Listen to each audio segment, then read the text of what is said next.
Hello everyone, welcome back to my YouTube channel Learn Mathematics. This is Rekha Chhabra, your maths teacher. Students, before I start today's topic, I would request you all to please like, share and subscribe this channel and keep watching my videos. So we were doing chapter number 6, application of derivatives. Today I am going to start a very important topic which is maxima and minima. We will discuss first derivative test, second derivative test and how we use these tests for finding the minimum and maximum values of the given function. So the very first thing is how maxima and minima are classified. A function fx is said to have a local maximum at x equal to a if fa is greater than every other value assumed by fx in the immediate neighborhood of x equal to a. Let's understand with the help of this graph. Let's say we have to check the value of function at this point x equal to a and the value is this fa.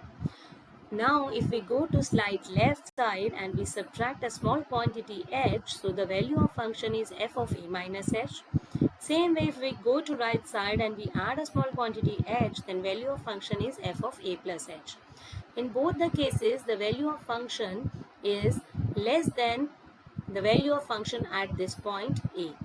So this is called as point of local maxima and this fa is called local maximum value.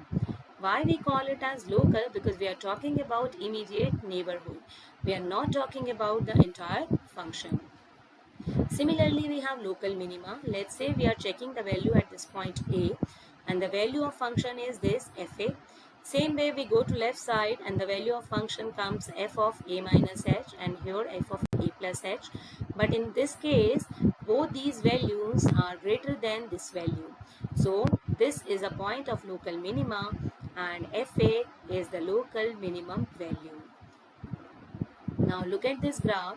Here student, if I talk about a particular interval from -1 to let's say 4, so what is the local minimum value? Local minimum value is this.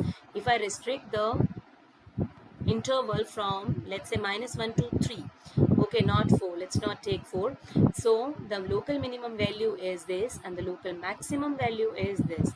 But if I talk about the entire function, so the global minimum, overall minimum value is this and overall maximum value is this. So this is the basic difference. Then we have few working rules to find the points of local maxima and minima by first derivative test. First step, what we do, we find the first derivative, then we equate it with 0 for finding the critical points, or we call them as stationary points. At x equal to a, we have to check the sign of f dash x for values of x slightly less than a and that for values of x slightly greater than a. If f dash x changes sign from positive to negative, look at this graph. This is the point where f dash x is equal to 0 and in this interval f dash x is greater than 0 and in this interval on the right side it is less than 0. If the derivative changes sign from positive to negative, so what is going on here? Here we are getting a point of local maxima. That's what we discuss here. So x equal to a is a point of local maxima. Same way, in this graph, this is a point where f dash x is equal to 0 and if the derivative changes sign from negative to positive, this is less than 0 and on the right side it is greater than 0. So from negative to positive, then x equal to a is a point of local minima. It's clearly visible from this graph, we can very well understand. And if f dash x does not change sign as x increases, then it is neither a point of maxima nor a point of minima. Such a point is called a point of inflection. Now working rules, students, here how to find the point of local maxima and minima by second derivative test. So first of all, find f dash x and f double dash x. Find the critical points by equating f dash x equal to 0. Now let's take these critical points. Let's take at x equal to a. Let's find first of all, if the sign of double derivative is negative, means less than 0, then this is a point of local maxima.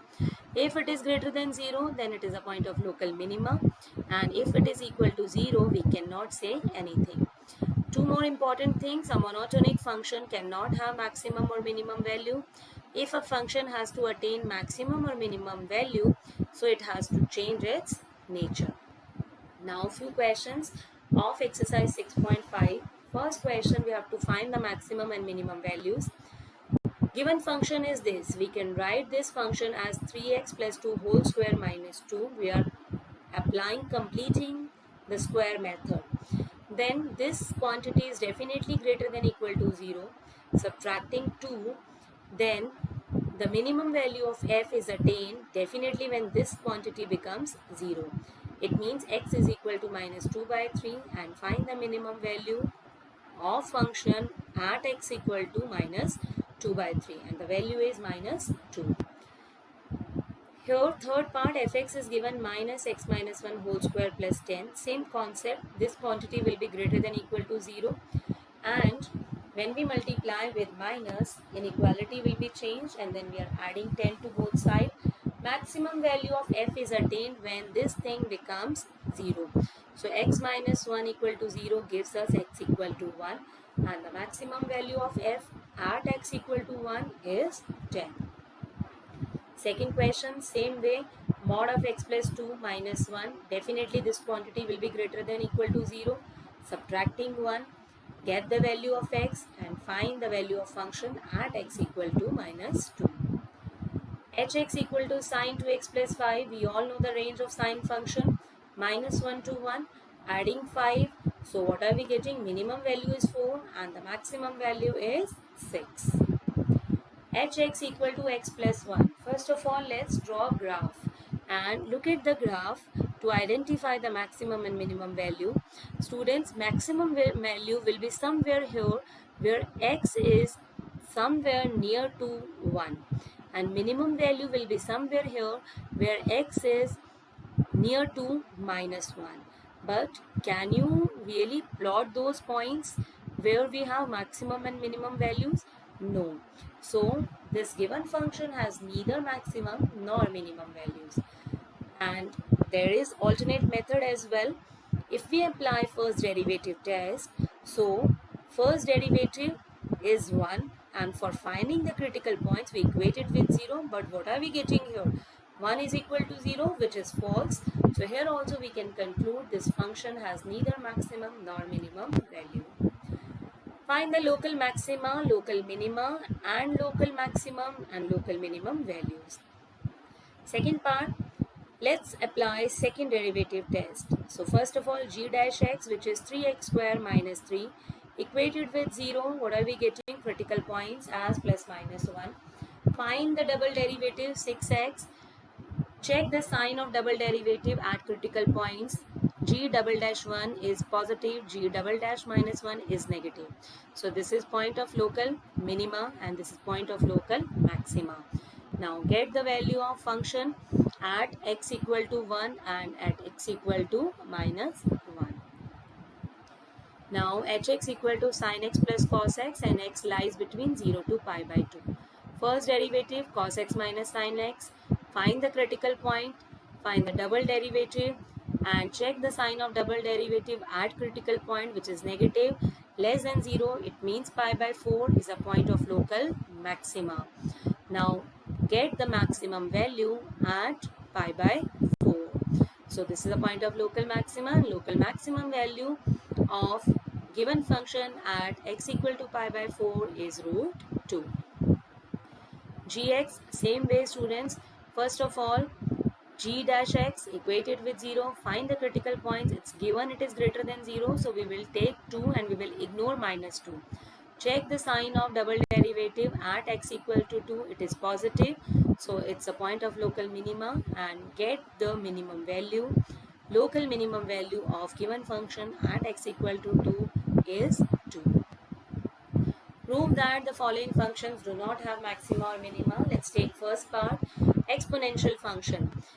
F dash x is same e power x, and if f dash x equal to 0, it means exponential function has to be 0, but this is not possible. So it means the given function does not have maxima or minima. Fifth question, find the absolute maximum and absolute minimum value. Second part we have taken sin x plus cos x and x lies between 0 to pi. First derivative cos x minus sin x, find the critical point which is pi by 4. Now check the value, check the sign of double derivative at x equal to pi by 4, and then we will check at the end points as well. Now f of pi by 4 is root 2, f of 0 is 1 and f of pi is minus 1. So what is the maximum value, students? Maximum value is root 2 and the minimum value is minus 1. Now the given function is this f dash x, find the critical points. Now we have to find the absolute maximum and absolute minimum value. So first of all we'll check the value at critical point and then at the end points. So what are we getting? We are getting 8 minus 10 and 7 point something. So the minimum value is minus 10 which is at x equal to minus 2 and maximum value is 8 which is at x equal to 4. Eighth question, at what points in the interval 0 to 2 pi does the function attains its maximum value? F dash x 2 cos 2x. Find the critical point f dash x equal to 0. So cos 2x equal to 0. Now do you remember the general solution? Cos 2x equal to 0.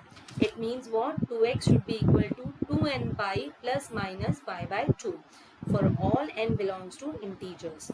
So what are x? X equal to n pi plus minus pi by 4.